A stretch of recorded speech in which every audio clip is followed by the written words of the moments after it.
It's great to be here this morning. We're going to sing Blessed Assurance, Jesus is mine.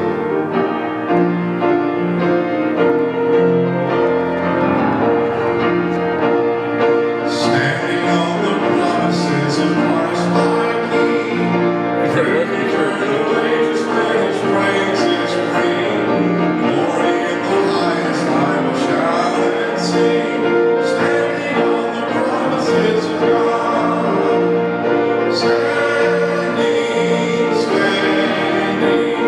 Standing on the promises of God, my Savior.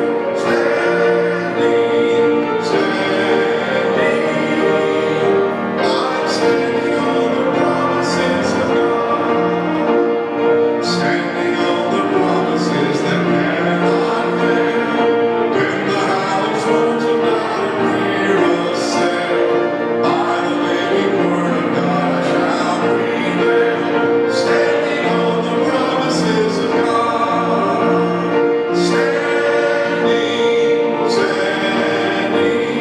Standing on the promises of God, my Savior.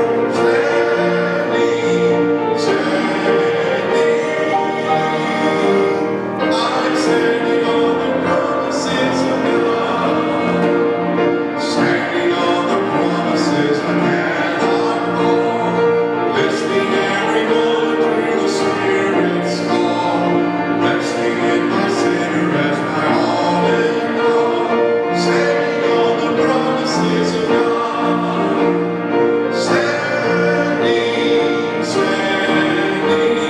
Standing on the promises of God, my Savior.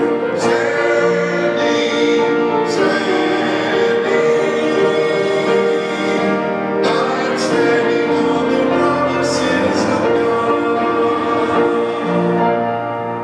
Now we'll get to blessed assurance. Jesus is mine. That's my fault.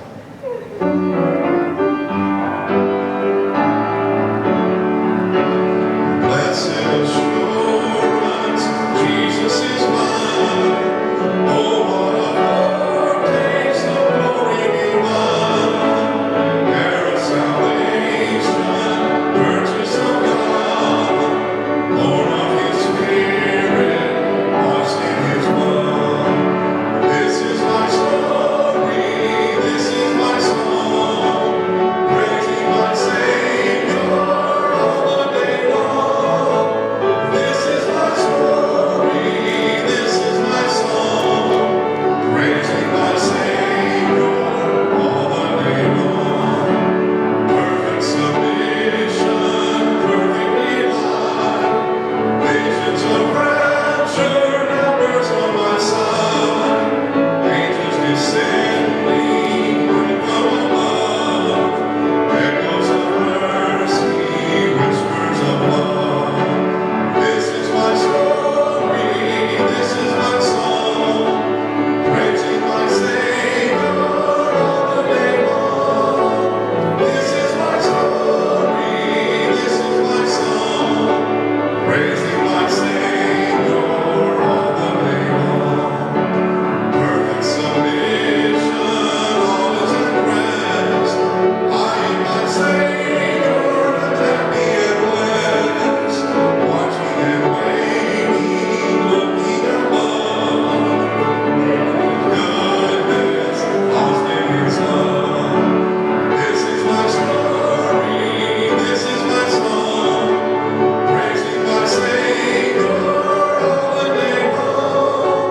This is my story, this is my song, praising my Savior all the day long.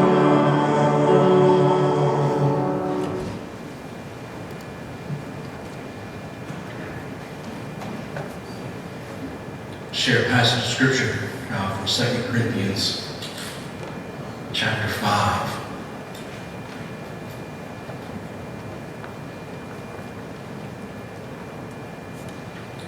Therefore, if anyone is in Christ, the new creation has come, the old is gone, and the new is here. All of this is from God, who reconciled us to Himself in Christ and gave us the ministry of reconciliation.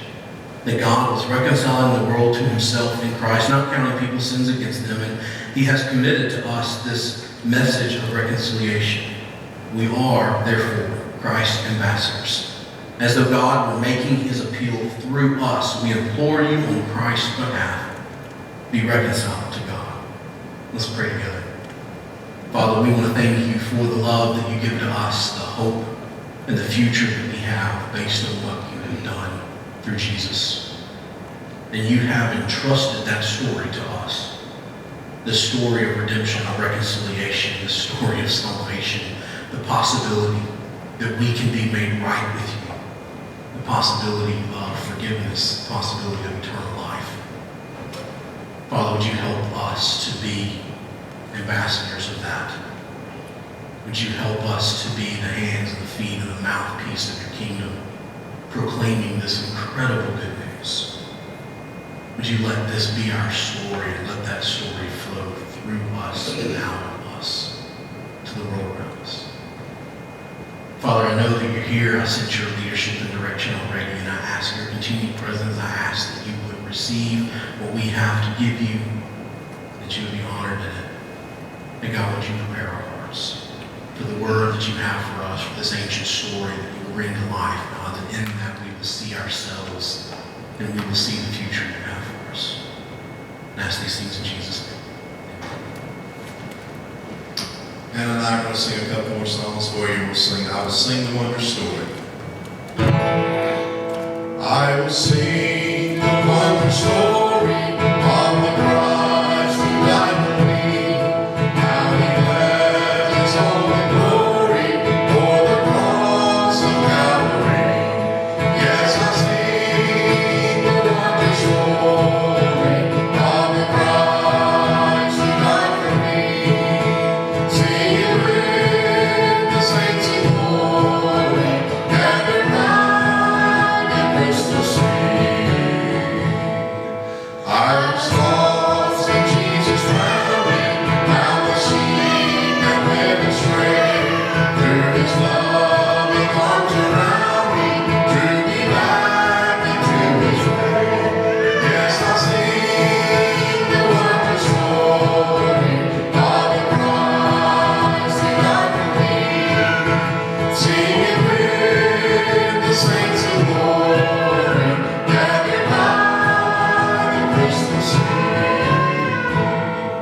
He will keep me till the river flows its waters at my feet.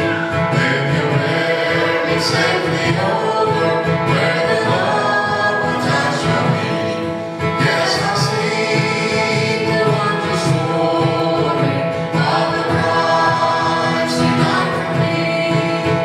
Sing it with the saints in glory, gathered round the Christmas tree.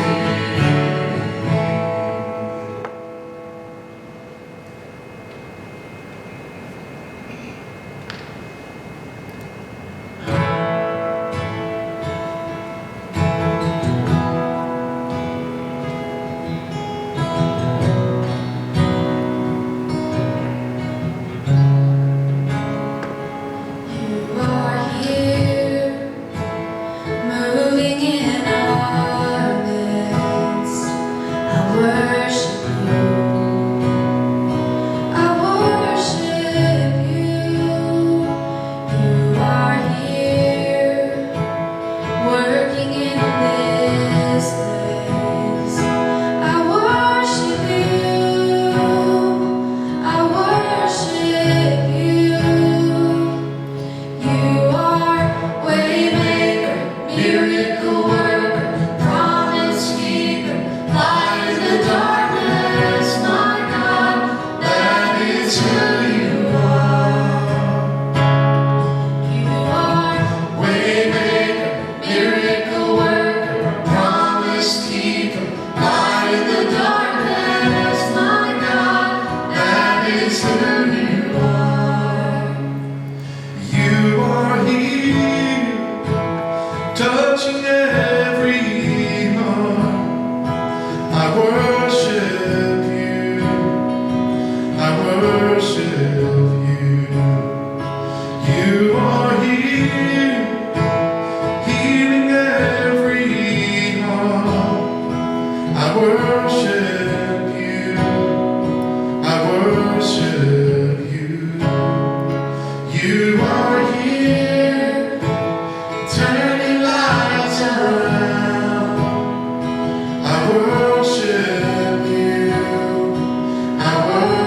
worship you. You are here, mending every heart. I worship you. I worship you.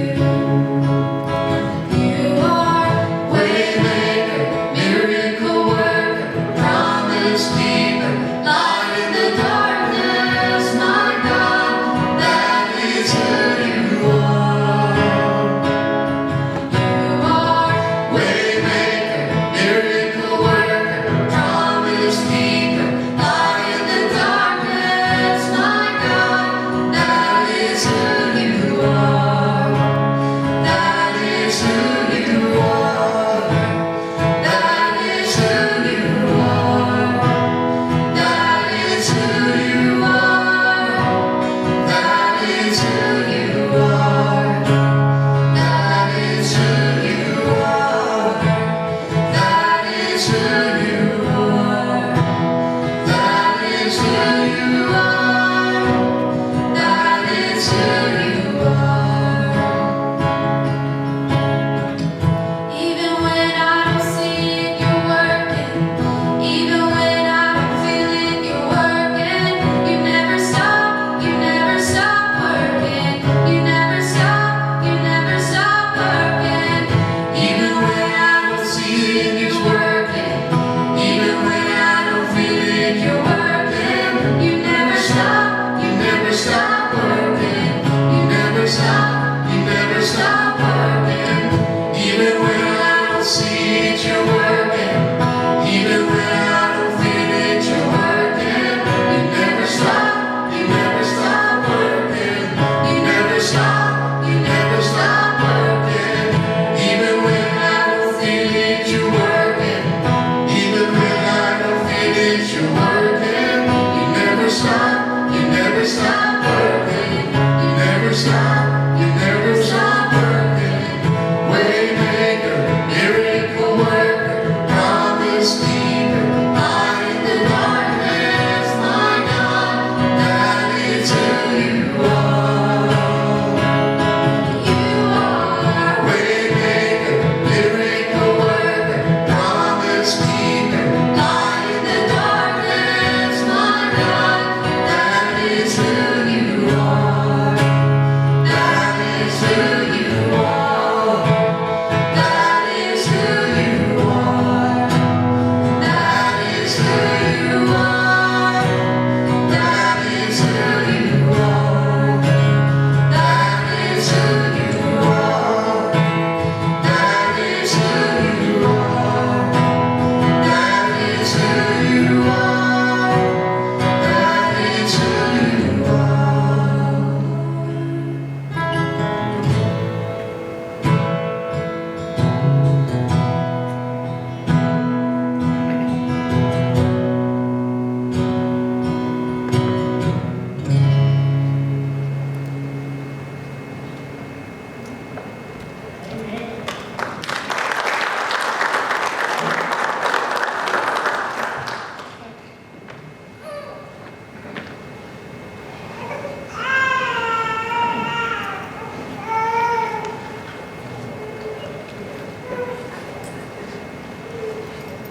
Today, it's time. It's time to make a change. It's time to start moving forward. It's time for the people of God to join together to move forward into the promised future that we hold on to. I want you to think that today is time. It's time to make a change. Think about for Joshua, for the people of Israel, it was time for them. It was time for them to get moving. It was time for them to stop wandering. It was time for them to cross over the Jordan River to move into this promised place that they're supposed to be. It's time to do that. And I want to think about some of the things that we've seen already. Like we know that like today's the time, but we've seen already how important it is for the people of God to believe the promises of God, for the things of God to come about. The people of God have to believe and place their faith in the promises of God. We've seen that, we've thought about it. I hope that has sunk in deeply into your hearts. We've also seen the importance of courage. Courage for leadership, obviously for Joshua and for his leaders to lead the people, to get out in front. We'll actually see instances of that again today. The courage for the people to trust in the promises of God, to walk boldly into the unknown, knowing that God is already there and has paved the way. We've seen the importance of kindness to one another, a way for a group and a family to work together to move out of wandering into a time of conquering. We've seen all that. We've seen all these preparations. Then today we come to Joshua chapter 3 and Joshua chapter 4, and it's time. It's time for a change. It's time to move forward. I don't want us to think like what we're going to see when this happens. As we watch what happens in these stories, in these chapters, as Joshua leads the people over the Jordan River into the heart of the promised land. What is it that we see, particularly what is it that we see that's helpful for us? If we think about being wanderers no more, we want to stop wandering aimlessly and become focused on the mission that God has given to us, being the people of God, being the church of God. What do we see from this story that we can learn? And the first thing we're going to see, and this is important, I guess the reason that it's first is how serious, how significant it is to follow God's lead, to allow God to lead and to be willing to follow God's lead. Look at me in Joshua chapter 3. We'll look in verse 1. We're going to kind of work our way through these two chapters. We won't actually get to read every single verse just because we would be here all day, but we're going to catch the big parts. And if I bore you and you zone out, you can just kind of read the verses that are in between, all right? But in Joshua chapter 3, starting verse 1, you see this. It says, early in the morning, Joshua and all the Israelites set out from Shittim and went to the Jordan, where they camped before crossing over. After 3 days, the officers went through the camp, giving orders to the people, when you see the ark of the covenant of Yahweh your God and the Levitical priests carrying it, you are to move out from your positions and follow it. Then you will know which way to go, since you have never been this way before. But keep a distance of about 2,000 cubits between you and the ark. Do not go near it. The people have to follow God's lead. And I love the imagery. The imagery here is deep and it's significant. It's powerful of Israel following the ark so that they'll know which way to go. Did you catch what it said there in verse 3 and verse 4? He says, when you see the ark of the covenant of the Lord your God and the Levitical priest carrying it, you are to move out from your positions and follow it. So the ark leads the way, and then you will know which way to go since you've never been this way before. It's fascinating, the imagery here, the people of God moving into the promised land that God has given them, but they don't know where to go because they've never been there before. And that has the unique reality of being true for all of us, not knowing what the future is. We've never been there before. We have no idea what it looks like. We don't know what problems are waiting for us there. We don't know what victories and opportunities are possible there. We've never been there before. But God has. God has been there before because God created it. And God calls it into being. And we see this beautiful imagery here of God knowing the way and leading the people across. And you know, it's signified in the ark. We know that the ark of the covenant was supposed to be the presence of God. It's where God would sit. It's considered the throne room of God. And when it's put into the tabernacle and then later into the temple, it is the place where God would dwell. And he would sit on his throne and rule over his people. All of that imagery is summed up here in this ark that then goes out in front of them, meaning that he's with them, that his presence empowers them. He is literally paving the way in front of them, and the priests carry the ark out in front. And I want you to think about how significant that is, that God is out in front. There's this leadership technique, and I've thought about this, and I'm thinking about this for years, about the different ways to lead. And sometimes leadership needs to happen from the back, encouraging people, catching the wandering sheep, and kind of pushing the people forward. And Moses did a lot of that. But sometimes leadership has to happen from the front.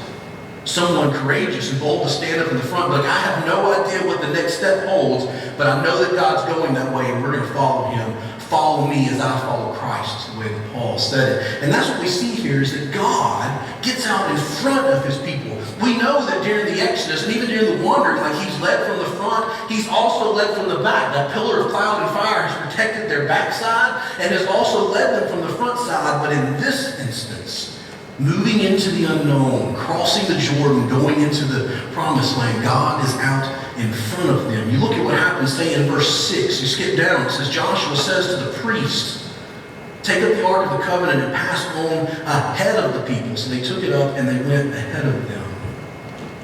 God goes first. The priest and the ark go first. There's no security team in front of them. There's no soldiers leading the way just in case they're bad guys waiting on the other side. The priests pick up the ark and boldly walk into the unknown. And that's fascinating to me. You think about that speaks then to leadership, like to me, to Kevin, to Cliff, to our deacons, and how significant it is for us that there are times when we have to lead from the front, to get out in front of the rest of us, treading into the unknown, trusting that God is already there and is paving the way for us and will be faithful to guide us. And I want you to think about how big the symbolism here is of the people of God marching into something that they've never seen, they've never done, and frankly, they're not prepared to do, but trusting God who leads them in first. As a matter of fact, the symbolism gets even deeper when you get later into the story and you realize that they're walking out into the Jordan River, right? There's no bridge there. There's no place for them to cross. It's literally the ark of the God walks into the river, and basically they're supposed to follow him, and some pretty fascinating things are going to happen. But God gets out in front, and he leads them. And for us, then, to move from wanderers to conquerors, it means we have to follow God's lead. And let me just ask the question, and something for you to ruminate on. I want you to chew on this, is ask yourself, do you trust that God is going ahead of you? Do you trust that God is blazing a trail in front of you, in front of your family, in front of our church? Are you looking for him out in front? Because I promise you he's there. Out in front, in the future for your life, in the future for your family, God is already there, and he's speaking to you, saying, come on, I've paved the way. I'm waiting for you. The ark has gone before. And all we have to do is follow God's lead. So it starts there, right? Like it's time for them to move, and they're going to start crossing the Jordan. They're finally coming into the promised land, and it starts with that over-important concept of following God's leadership. But then it's followed very closely with the importance of consecration. And I want you to notice something that he says in verse 5. Joshua told the people, consecrate yourselves, for tomorrow Yahweh will do amazing things among you. That's the second thing that we see here, is that we have to consecrate ourselves. To follow God's lead, for God to do amazing things in and through our lives, you have to consecrate yourself first. Now, I want you to see if you find this to be true. This is something that I find to be true in my life. I'm just curious, maybe we have similar experiences and interactions. Is that for God to work in you, for God to work through you, for God to work for you, does that happen when you're pursuing righteousness? That God works in our lives when we're pursuing righteousness, and when we're not pursuing righteousness, that sometimes those things aren't happening. I mean, we want to accept the fact that, yes, God's going to work, God's going to move, and there are times in life where God moves out in front of his people, even when his people aren't faithful, because he's going to enact his plan. He's going to bring his kingdom here. The finality is already determined, and he's moving things in that direction. So we know that God's going to do what he wants, and we know that he is good, but my experience has been that when I am dabbling with sin, when I'm being selfish, when I'm pursuing my own kingdom and trying to make myself famous, that amazing things don't happen around me. Amazing things don't happen in my life, and amazing things aren't happening in other people's lives through me. It's as if God says, if you want to play in the dirt, I'll let you play in the dirt, but amazing things don't happen in the dirt. But when I'm focused, when I'm praying, when I'm pursuing God, when that's the dominant thought in my life, amazing things happen around me. I see God open doors. I see God part waters. I see people get saved. I see leaders step into positions that they didn't even know they could do. God does amazing things around me. I noticed when I'm pursuing Him, when I've consecrated myself, and when I realize, what's God doing? I haven't seen God do anything in a while. I always come back to looking myself in the mirror. That's why. I wonder if you found that to be true. I think what God is telling his people here, and obviously what is in He's telling us, because this is a story that happens for Joshua, the people of Israel, but this is preserved, recorded, and provided for us as a word from God to his people now. What God is telling his people here is that if you want God to do amazing things in your life, well, consecrate yourself. And we got to think about what it means to consecrate. It means the separation from things that are unclean, or the separation from things even that are uncommon. It's the idea that you would identify and recognize anything that could contaminate the divine relationship between you and God, or anything that would distract you from that relationship between you and God. So anything that contaminates your relationship with God, anything that distracts you in your relationship with God, that needs to go. That needs to be set aside. That needs to be ignored. Something needs to be done so that that no longer divides you or distracts you. To consecrate means to be holy, to be dedicated to God. For Israel, in this instance, this is what would have happened. When Joshua says in verse 4, consecrate yourselves, that means, well, they start with a bath. Like physically, they would take a bath, a thorough washing. In the process of that washing, there's religious symbolism, there's spirituality of washing away sin, of cleansing themselves, of putting on their Sunday best. That's kind of how that continues into our thought as we come to the Lord and we put on our good clothes to do that, right? That they would wash themselves, and then they would abstain from things. They would abstain from certain activities. They would abstain from certain foods. They would recognize the things that contaminate their relationship with God and the things that distract them in their relationship with God. And they would, to the best of their ability, remove that, push it away, and consecrate or dedicate themselves to the Lord and to his work. Well, let's ask ourselves the same question. What would it mean to consecrate ourselves? It would mean the removal of distractions, right?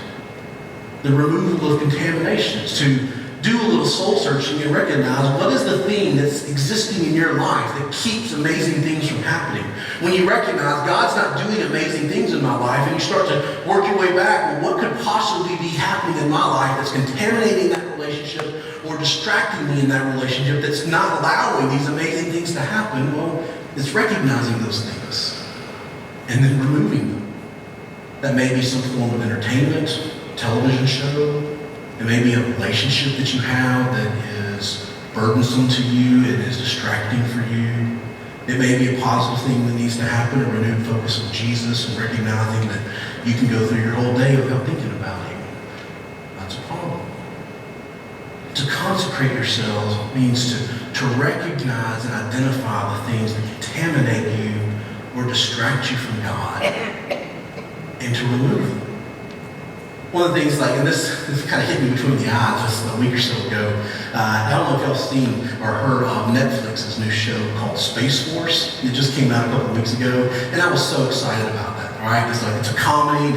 It's making fun of Space Force and watching how our Space Force becomes a thing. And because I'm a space nerd, I was really interested in that, and I like the comedy of it. I was like, this show's gonna be awesome. And as soon as I saw it on Netflix, I started watching it. And I got through the first episode, and I felt a little uncomfortable. Then I got through the second episode, and I felt a little uncomfortable. And somewhere about the third episode, it finally realized to me why I was uncomfortable. That the conversations in that show, the language in that show, it's bad. It's just dirty. And I had to stop watching it. And that's a big deal for me. I like to watch a TV show. I'll just plow through some things that probably I shouldn't have. But it's like God just said, hey, look, you're distracting yourself. You're contaminating yourself by watching this show. So we had to cut it off. We're not going to watch that anymore. One of those small things in my life where I was able to, with the Word and the Holy Spirit, recognize something that was unholy and unrighteous for me, that I wanted, was deeply interested in, was actually really passionate and excited about it. And then I realized, no, this is hurting my relationship with God. This is hurting God's ability to do work through me. Which one's more important? So it had to go. If we want God to do amazing things in our life, if you feel like you've been wandering and nothing's happening in your life, if you're ready to start moving, if you're ready to start mattering, if you're ready to start seeing God do amazing things in you and through you, maybe this is the best place for you to start. To consecrate yourselves, to pursue holiness, to remove and repent of the things that contaminate you or distract you from God. and see what God then does next. Because that's what Joshua tells them to do. He says, look, we're going to follow God's lead. The ark's going out in front of us. We've got to follow it. But before you take a step out there, consecrate yourself.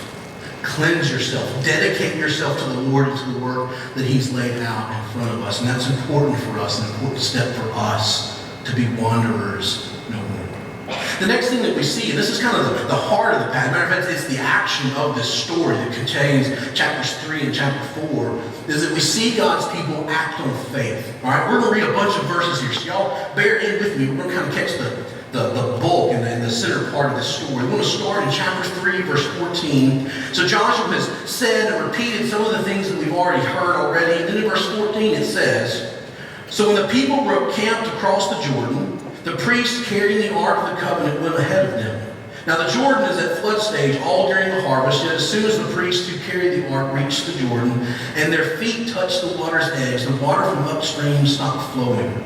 It piled up in a heap a great distance away at a town called Adam in the city of Zerathon, while the water flowing down to the Sea of the Arabah, that is the Dead Sea, was completely cut off. So the people crossed over opposite Jericho. The priests who carried the Ark of the Covenant of Yahweh stopped in the middle of the Jordan, and they stood on dry ground while all of Israel passed by until the whole nation had completed the crossing on dry ground. When the whole nation had finished crossing the Jordan, the Lord said to Joshua, choose 12 men from among the people, one from each tribe, and tell them to take up 12 stones from the middle of the Jordan, from right where the priests are standing, and carry them over with you and put them down at the place where you will stay tonight. The people, following the leadership of God and after consecrating themselves, act. And they act on faith. They get to cross the Jordan. This is it. Like, they're in, right? And I want you to think about how long it's been. They've waited 40 years to do this. They've known the Jordan was there. They've even been looking at it now for a while, but they've never gotten to go into it. They've never gotten to cross over it. And I want you to see this action as an act of faith. They are believing the promises. They're believing that the land on the other side is theirs. They're believing that whatever they face when they get there, that God is going to be able to handle them. They're even believing that this huge wall of water that's now plowed up on the north side of the river isn't going to come crashing down on their heads while they're in the process of crossing over. They have followed the ark. They have followed the Lord. And they are acting on faith. But pay attention to how this story unfolds. This epic, history-changing action, it plays out in a certain way. It's this. It's God doing all the work, and the people just obeying and following him. Notice what it says that we read. What did the people actually do? Did they accomplish anything? Was there some great task that they had to do? Was there anything significant or even magical in what the people of God did? No. God pushed back the waters.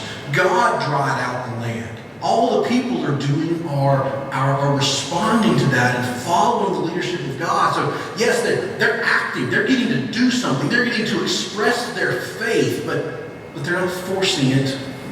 They're not running out into the water saying, I know that God's going to do it. No, God's already done that. God's handled that already. They're doing something, but they're still following God's lead. The way I like to think is they're giving God room to be cool, right? Like the people could have run out into the Jordan. Some of them probably would have survived and made it to the other side. But look at what happened here. They waited. They let God lead. And God parched the water and dried out a riverbed for them. That's fascinating. That's cool. Matter of fact, go to the end of chapter 4 and you'll see that action scares the people of Jericho, and the rest of the people in the land are now scared of this Yahweh that they don't know. Not because Israel has crossed over, but because of what God did to the water. God does the work. And the people just follow and obey. And you think about for us, then, like we don't want to run ahead and force things, but we also don't want to delay and wait on the banks. There is a sweet spot of faithful action right in the middle. And I think we see here from Israel. Matter of fact, go back. I want you to see this in the way this story starts. Go back to chapter 2, verse 24. The very last verse, the spies come back to Joshua, and they're telling him everything that's happened. Look what it says. They, the spies, said to Joshua, Yahweh has surely given the whole land into our hands. all the people are melting in fear because of us. And then verse 1, early in the morning, Joshua and all the Israelites set out. Like you get this sense of immediacy. Like Joshua's like, oh, we're gone. But you forget what has happened already. They've heard the promises of God. They've heard the promises renewed from God. He has confirmed the promises of God by the spies going into the town. And then immediately he acts. He doesn't wait. He doesn't cast the lot again. He doesn't say, oh, I'm not so sure. But he's also not running into the land ahead of God. This sweet spot of faithful obedience, where there is both courage and faith and wisdom all at the same time. This is what it looks like. And I have to think that if you've prepared, if you have faith, if you have courage, if you've consecrated yourself, then when those moments come along in life, you'll know it. Joshua knew it. Without me, there's no hesitation here. There's abundance of courage here from him because he's prepared. He's listened to the Lord. He's believed the promises of the Lord. He's consecrated himself. And when God opens the door in front of him, he is ready and prepared and courageous enough to run through it. That if we're prepared and connected with God, we will know when those moments come. And we'll be able to act. And I was thinking about what happens here for Joshua, the people of Israel. Like their faithful action and the work that God has done on their behalf, even this magical parting of the sea, it's gotten them into the land. They're finally here. But then what do they do? Like, what's next? I love the thought of that. Like, this epic thing has just happened. There's water piled up. There's dry land. They're pulling up stone. All this awesome thing has happened. They get on the other side of the bank, and the ark comes out of the water, and the water comes back down, and they probably have to look at each other and go, well, now what do we do? How do you follow that act? Well, they do. God shows them something to do. And it's the last thing that we learn from the story, is that we have to remember what God has done. Notice what happens, all right? I want you to look with me in chapter 4, beginning in verse 4.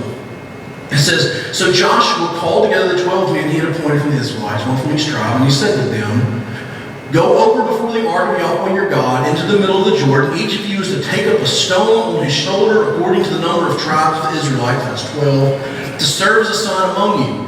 In the future, when your children ask you, what do these stones mean? Tell them that the flow of the Jordan was cut off before the ark of the covenant of Yahweh, and when it crossed the Jordan, the waters of the Jordan were cut off. These stones are to be a memorial to the people of Israel forever. Now skip down to verse 19. We're going to hear the same kind of language. On the 10th day of the first month, the people went up from the Jordan and camped at Gilgal on the eastern border of Jericho. So they crossed into the promised land.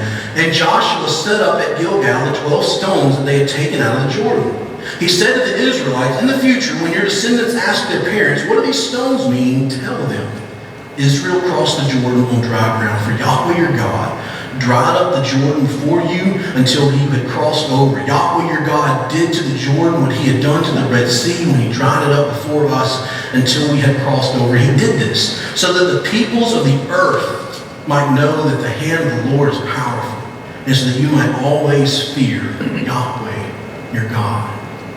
How fascinating is that? They cross over the Jordan, and God tells them to take up the stones out of the bottom of the river and use them to set up this monument, this little stack of rocks as a sign, an eternal monument, a reminder, a statement to the world that the world would know who God is and what God has done. And notice the very specific instructions that God gives to his people to tell their children what God has done. Go back and look at it again. In verse 6, it's going to serve a sign among you in the future when your children ask what do these stones mean. Tell them that the flow of the Jordan was cut off before the ark of the covenant of Yahweh. Go down to verse 21. You see it again. He said to the Israelites, in the future when your descendants ask their parents what do these stones mean, tell them Israel crossed the Jordan on dry ground, for Yahweh your God dried up the Jordan before you until you had crossed over. Yahweh did this. Yahweh's done that. Yahweh did this phenomenal things. Look at all the things that God has done. Then he instructs them. When your children see this random stack of rocks, when they see you coming back to them, they see you laying flowers at the bottom of it, they're going to know, what does this mean, Daddy? Why in the world are we wasting our time doing this, Mommy? What's the point of this? Tell them what God has done. Remind them of the incredible acts that God has done on behalf of his people. And pass that faith on to the next generation. This healthy fear of God, this necessary faith in God, to pass that down to your children. And guys, I think this is huge. This is fascinatingly huge to me about the importance of sharing with our family, of taking what we have seen God do and the faith that we have in him because of what we've seen him do, and then sharing that with our children and sharing that with our grandchildren. That's what, to me, I think the best thing that could possibly come out of all this coronavirus stuff is those 3 months where we had to worship at home. Where you either called it on the internet or you came and got a DVD or whatever, maybe you just watched somebody else on TV, but you got to sit in your living room with your family and worship together. And at some point, the mother or the father of that family had to leave to share your faith with your children or your grandchildren. But yes, we're still going to do that. No, we don't get to go to church. No, there's no ring pops waiting for you when this is over. But yes, we're still going to worship. Yes, we're still going to study God's Word. I'll be honest, that's hard, right? Like, I'm a preacher, I'm a pastor. It should be easy, but it's not. It's hard to do that with my kids. It's awkward. It's weird. Boy, that was a powerful couple of months for us. For me to be able to bring my children to the couch and be like, we're going to worship here in our own home. Let me show you what I believe. Let me pass this faith on to you. God tells Israel to remember what God has done.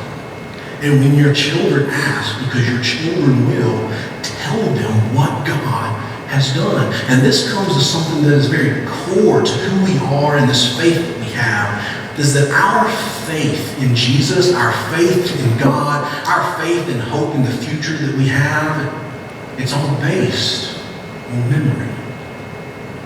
It's based on memory. On remembering what God has done.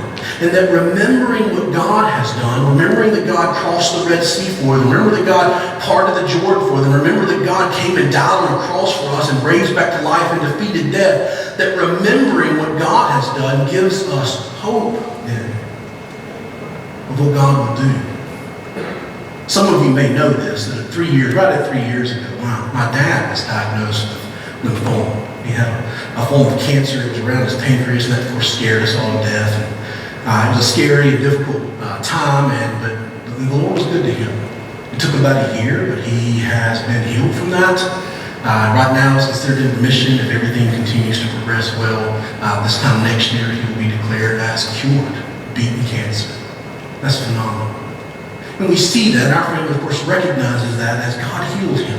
He used chemotherapy, he used radiation, but God brought healing to my dad. This past week, my mom got diagnosed with a brain tumor. She has about a 3-centimeter brain tumor on the left hemisphere of her brain. And she's actually on her way to UNC right now, and we'll run a series of tests this week. And sometime Tuesday, is supposed to have a biopsy, so we'll know what kind of cancer that is and know whether it's treatable or whether it's terminal and what our options will be following that. So by the end of this week, we'll know some things and be able to make plans based on what those doctors found out. But let me tell you how those two things connect to me. I have watched God heal my dad, which means that I have hope that God will heal my mom. It doesn't mean he will. It's not a promise that he's going to. The Lord giveth and the Lord taketh away. Blessed be the name of the Lord. Whatever God does is his decision, and I worship him either way. But the only reason, the only possibility that I would have for a hope that my mom could be healed from cancer is because I've seen him do it already. I know that God is capable of healing. I know that God is willing to heal. And I don't have a promise that he's going to, but I can hold on to that hope because of what I've seen God do in the past. I want you to see that then. Like our faith, our hope, not only in the possibility of healing, but in the reality of eternal healing. Our hope in eternal life, our hope in defeat over death, our hope that this sinfulness can actually be cleansed and removed and we can get out of that, the only reason we have hope in that is in remembering what God has already done. That we have seen him act. We have seen him do these phenomenal things, and we remember. And in that memory builds our faith. And we have hope. Our faith in the future.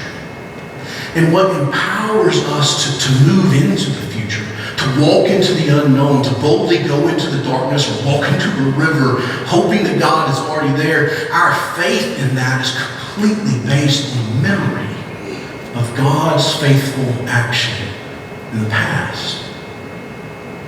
And I want you to think about how significant that is and how it connects to this awkward, cute little plastic cup we gave you on the way in. Why do we do this? I mean, we've got really expensive red carpet in this room. Why would I give you red grape juice and risk you spilling it all over the floor? To remember. To remember what God has done. And that in remembering what God has done, remembering that Jesus actually did come to earth, remembering that Jesus died, remembering that Jesus beat death and came back to life, that memory rekindles our hope in the promised future. That in remembering, we not only rekindle our hope, but also in remembering, we get to share our faith. We get to proclaim the resurrection until he comes again. To our children, to our neighbors, to the world around us. Parents, let me tell you this, encourage you, your kids are going to wonder what we're doing. They already have, they may have already asked you, what in the world is this cute little thing? And when you struggle to open it, because it's going to be weird and awkward, we'll figure that out. When they watch you do that, they're like, what's the point? Well, take the chance to teach them. Confess your faith in front of your children. Teach them what we're doing. Explain to them why we go through all this and how significant it is. And pass that faith and that memory on to your kids so that they can have the same hope that you do. I hope that you've noticed something about Israel in this story.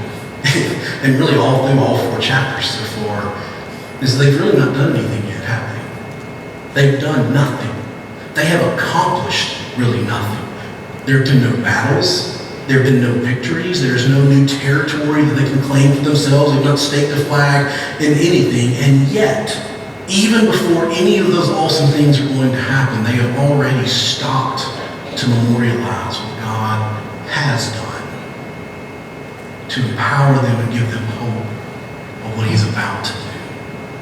I don't think that they would be able to do the crazy marching around Jericho and hoping that the ball would fall down by itself if they didn't have any memory of God parting the Red Sea and God parting the Jordan River before them. What we see so far in this story is what honestly feels like a lot of preparation. It's like I'm looking at it now for several weeks and I'm like, God, we haven't done anything. Like it's all preparation. It's just a lot of buildup, and it is. Like we're 4 chapters in, and really nothing has happened in the story. And yet that's important even to us. That to move from wandering to conquering, there's always more work to be done on the front end. That there's lots more work to be done before you see any signs of change. There's lots of work to be done before you see any signs of victory. And that for us as a church, like if we're going to focus on our mission and stop wandering and become who it is that God has called us to be and do what God has called us to do, well, there's still a lot of work to be done before we see any change. There's lots of hard work. There's lots of culture change that has to happen. Before we see activity, before we see growth, before we see streams of baptisms of new believers. But here's what we see from Israel now 4 chapters in, is this encouragement to keep taking faithful steps, to keep believing in what God is going to do, based on what God already has done. And that knowing and remembering what God has already done changes who we are, gives us a hope of who we can become, and pushes us forward, knowing that God is already there. And we can trust him. Let's pray together. Father, thank you for this story. thank you for the way that it brings us life and hope. Would you help us to be wanderers no more? Would you help us to be like Israel is at this point? Faithful, obedient, trusting, remembering. Would you help us as a church, especially in the Lord's Supper that we're about to take, to remember what you have done, and that would fill us with courage and faith and hope in what you're about to do. I want to thank you for that, and I ask that you rekindle that hope among us now. I ask these things in Jesus' name. Amen. We're going to take just a moment to sit and allow the Lord to sink into your heart what he may have said, and then I'll come forward with you and I'll lead you through